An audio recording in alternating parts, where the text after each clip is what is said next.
5 दोस्त, स्कूल के जमाने से खुद को शार्क ग्रुप कहने वाले सोबती, हिमांशु, अंकुर, ऋषि और कोहली बाइक पे सुंदरबन घूमने निकले। कहते हैं कि दोस्त साथ हो तो रास्ते कितने लंबे हैं पता नहीं चलता।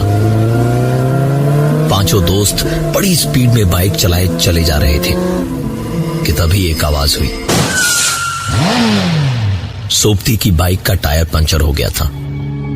बाकी सब आगे निकल गए। काफी आगे जाके ऋषि ने पीछे देखा, सोबती नहीं था तो सबको रोका। कुछ 15 मिनट तक इंतजार करते रहे लेकिन सोबती आया नहीं। सबने बाइक स्टार्ट की और वापस सोबती की तलाश में पीछे की ओर निकले। तकरीबन 8-9 किलोमीटर पीछे गए तो सोबती की बाइक सड़क के किनारे पड़ी हुई दिखी। टायर पंचर था और सोबती आसपास कहीं नहीं था। पतली सी उस सड़क के दोनों तरफ कुछ नहीं, सिर्फ जंगल सा था, लेकिन बहुत घना नहीं था। बाइक के पास ही तकरीबन 20 कदम की दूरी पर एक मिट्टी का छोटा सा कमरे जैसा एक घर बना हुआ था।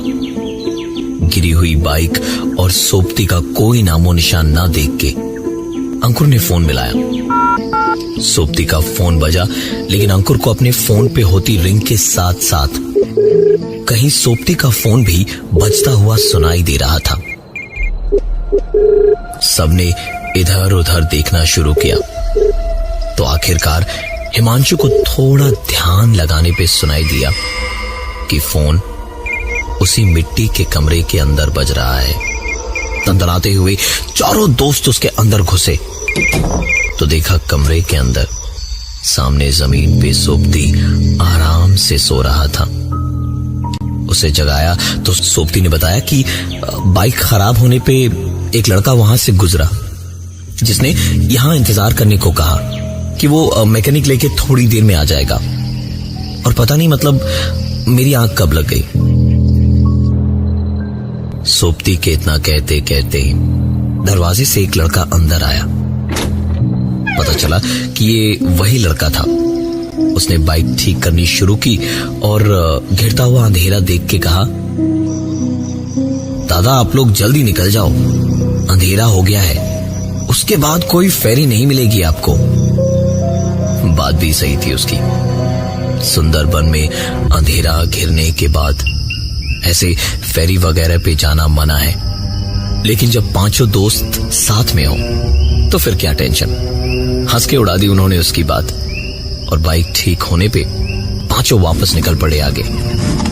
अंधेरा घेर चुका था, फेरीज सचमुच जा चुकी थी और कुछ जो वहां थी जाने को तैयार नहीं थी। सबने साफ साफ मना कर दिया जाने से। 5 ने सोचा कि वहीं कैंप किया जाए रात को कि तभी एक आवाज आई, ये सुंदरबन है बाबू लोग, यहाँ सब मिलेगा। चलो मैं छोड़ देता हूँ, बिल्कुल सही जगह लेके पहुंचूंगा। आप वही है ना, वही पिछली बार जो आए थे, हिमांशु, कोहली, ऐसा ही कुछ नाम था ना आपका। नजर घुमा के देखा तो पेड़ के नीचे एक आदमी बैठा बोल रहा था। बीड़ी का धुआं छटा तो उसका चेहरा दिखा, गाल धसे हुए, आंखें भी धसी हुई और चेहरे पर मुस्कुराहट। उसने पैसे थोड़े ज्यादा मांगे और बताया कि दूसरे रास्ते से ले जाएगा। उन्होंने उसके साथ उस जगह से निकल जाना ही बेहतर समझा। बोट पे नीचे बाइक रख के 5 बोट के ऊपर चढ़ गए। अंकुर बाइक के सामने बैठा हुआ था। कुछ देर में बोट वाले का हेल्पर वहां आया और अंकुर को देख के पूछा, आप यहां क्या कर रहे हैं?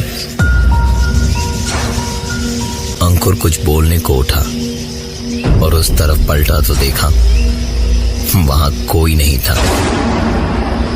अंकुर से उस आदमी ने फिर पूछा, आप यहां क्या कर रहे हैं? इस बार आवाज उसके ठीक पीछे से आ रही थी।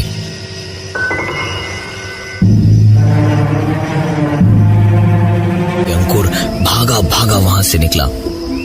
बाहर ही ऋषि से टकराया जो बोट वाले के साथ खड़ा था। ऐसा घबराया देख के ऋषि ने उससे पूछा, क्या हुआ भाई, तू ठीक तो है?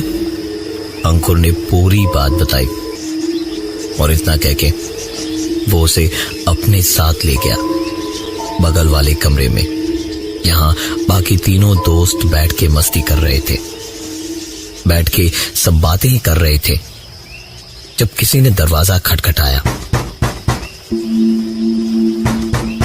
कॉली ने उठ के दरवाजा खोला तो वहां बाहर कोई नहीं था। हो सकता है कोई दिक्कत हो जिसके लिए बोट वाले ने ही खटखटाया हो। ये सोच के सीढ़ियां चढ़ के ऊपर गया। ऊपर पहुंच के कॉली ने देखा कि बोट पे कोई नहीं था और तभी बोट के इंजन की आवाज की तरफ ध्यान गया। इंजन के साथ बोट भी बंद हो चुकी थी। कॉली तुरंत अपने दोस्तों के पास दौड़ा दौड़ा आया और कहा, पूरी बोट में हमारे अलावा और कोई नहीं है। कॉली का ये बोलना खत्म हुआ ही था कि तभी एक आवाज आई।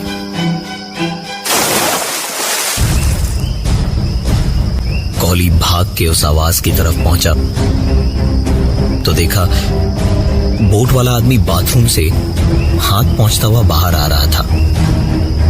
कॉली ने उससे पूछा, तुम्हारा पार्टनर कहां गया, जो अभी नीचे ही था थोड़ी देर पहले?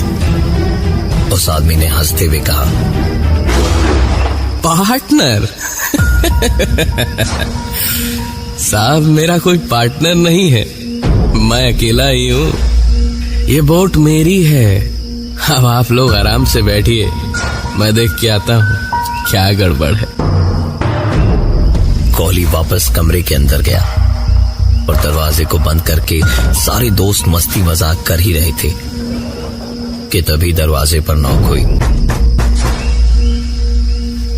दरवाजा खोल के देखा तो वही पार्टनर या हेल्पर जिसके वजूद को अभी कुछ देर पहले उस आदमी ने नकार दिया था, सामने खड़ा मुस्कुरा रहा था और उसने कहा,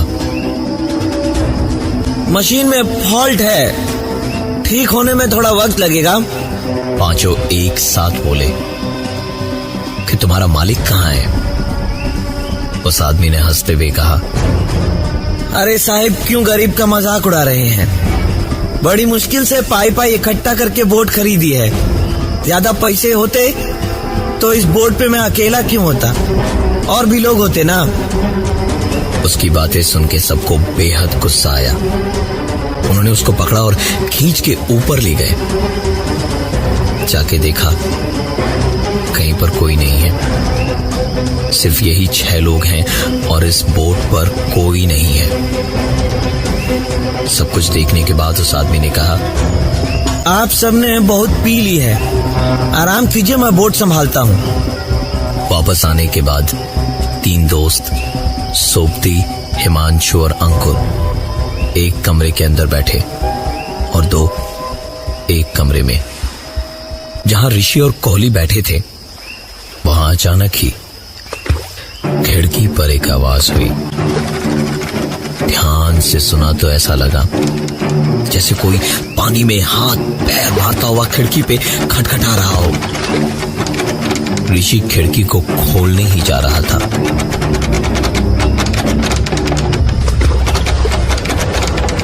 कि कोहली ने हाथ बढ़ा के उसे रोका और कहा, मत जा वहां। दोनों चुपचाप बैठे ही थे कि जब फिर से एक बार इंजन स्टार्ट होने की आवाज आई। इंजन के स्टार्ट होते ही बोट फिर एक बार चल पड़ी। बोट जैसे जैसे आगे बढ़ी, खिड़की से 5 दोस्तों ने बाहर देखा। सामने चटी पे खड़ा था वो आदमी जिसे ये दोस्त अभी तक इस बोट का मालिक समझ रहे थे। वो हाथ फहराता हुआ वहीं से कह रहा था, जाओ जाओ, आराम से जाओ, एकदम सही जगह पहुंच जाओगे तुम लोग।